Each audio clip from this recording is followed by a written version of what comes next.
Today we're going to talk about completing the square. So first let's review what perfect squares look like when they are a trinomial. So here I have this quadratic trinomial, polynomial here, p squared minus 14p plus 49. And so I remember my pattern, and so I recognize that this is p minus 7 squared. And if I look at y squared plus 6y plus 9, I can recognize that that's really y plus 3 squared. So what if I only knew the first two terms? What if I knew a squared minus 18a, but I didn't know what else was going there, but I want it to be a perfect square? So what number do I need to put in this blank spot to make this a perfect square?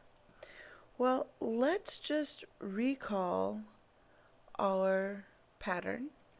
So in our pattern we have a plus b squared equals a squared plus 2ab plus b squared.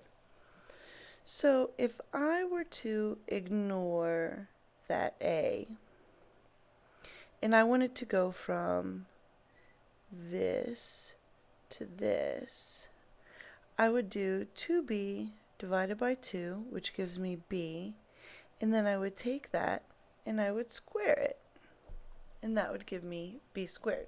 So let's go back to that problem, and what do I need to put in that spot? Well, let's go ahead and ignore that a for a moment, and let's do 18 divided by 2. Well, that gives me 9. And then if I square that 9 squared, I get 81. So would 81 make this a perfect square? Does that fit into our pattern?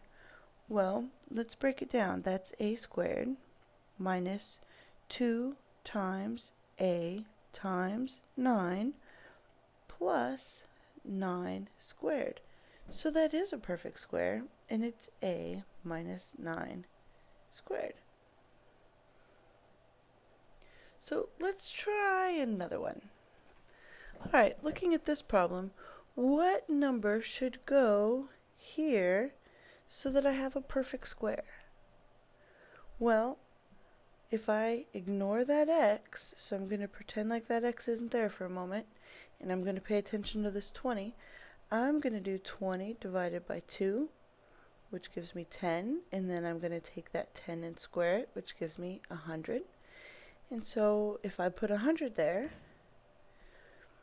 this is x squared plus 2 times x times 10 plus 10 squared, so it fits my pattern.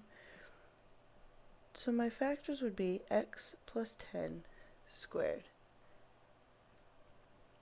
Let's make it a little more difficult.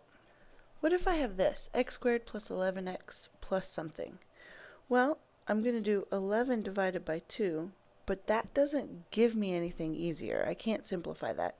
So I'm just going to have to take that 11 divided by 2 and square it, and I get 121 over 4.